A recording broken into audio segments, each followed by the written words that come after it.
Be ready. 5 seconds.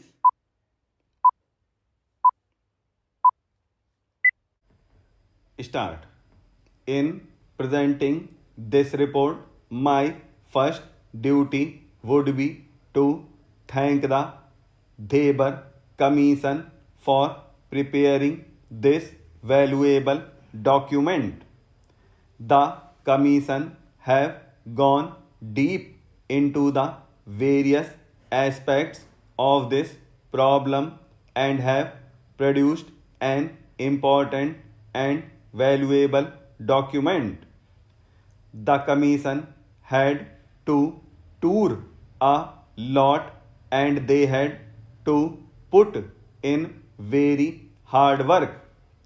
I should like to convey my thanks and congratulations to the chairman of the commission, Sri Debar, and also to his other colleagues for this useful contribution. As the House is aware, the problem of the scheduled tribes has been constantly engaging the attention of the government since the constitution was framed and adopted. Still, the government were not satisfied with the actual progress made. It was in that context that the government appointed two committees before the Debar Commission was appointed. The first was the Alvin Committee, which especially dealt with the problem of the tribal blocks.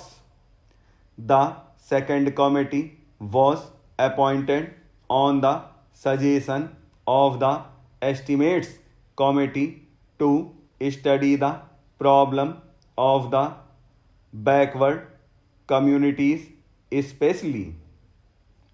On the top of that, in pursuance of Article 339 of the Constitution, the government appointed the Debar Commission, and now it is for the House to give its opinion on the recommendations made by the Commission.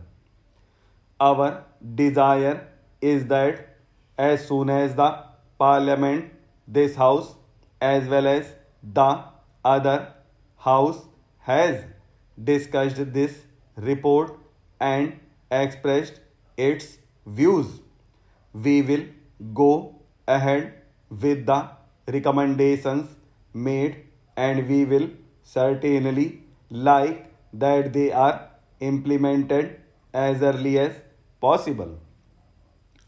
I do not want to enter into generalities, but it must be said that our country is vast and our problems are also immense.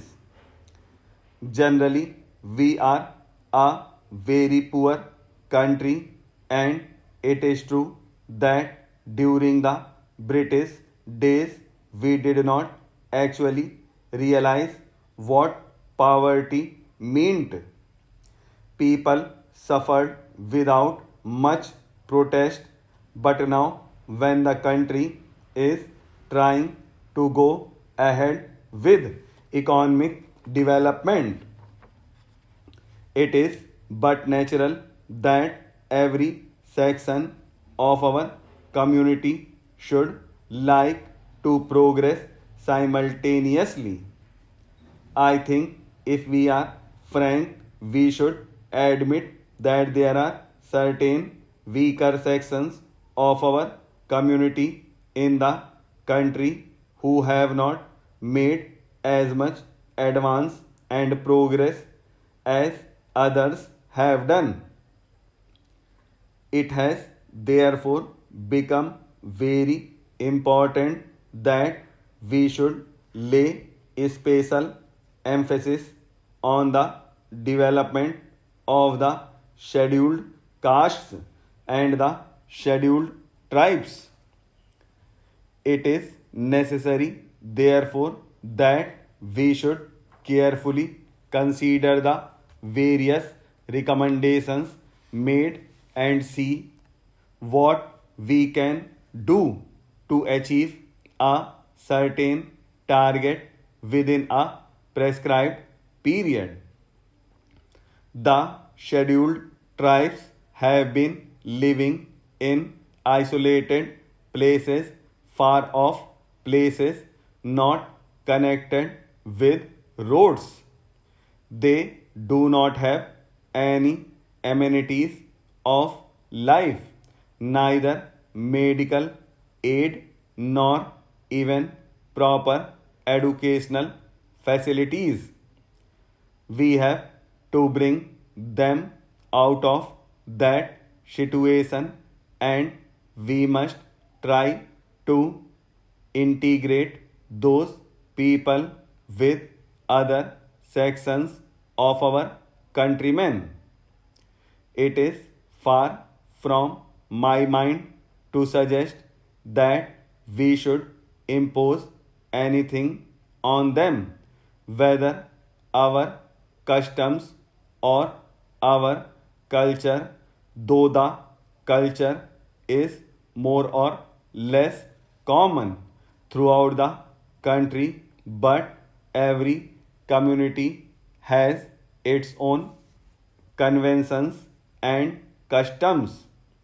Therefore, when I say that there should be complete integration, I do not mean to suggest that there should be imposition of anything on that tribal communities as such.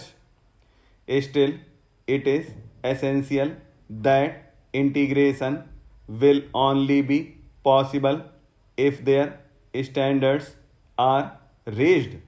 If they are more or less brought to the same level where we or the other people are who are not so isolated.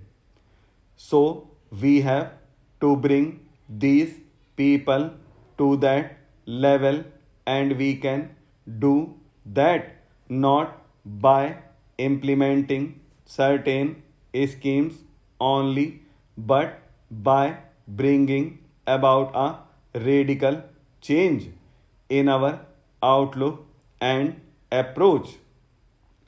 There may be different communities and different religions in our country, but India had its own unique tradition in the past, which we have to carry on and maintain even now.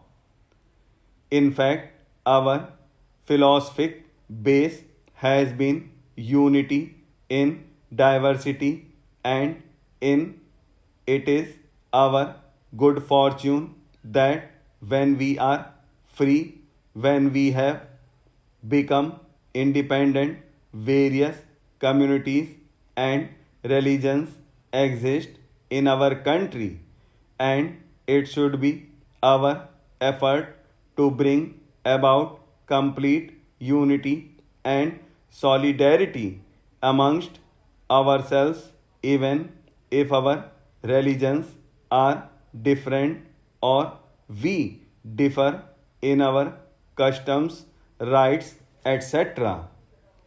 So, I think that it is a challenge to all of us, and I have no doubt that we will be able to meet this challenge. I do not want to take more time of the house. As I said in the beginning, I do not want to enter into generalities.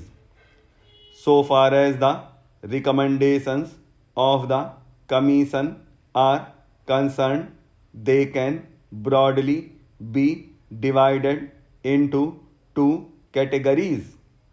There are recommendations which are to be dealt with or which directly concern the Home Ministry and some other ministries of the Government of India.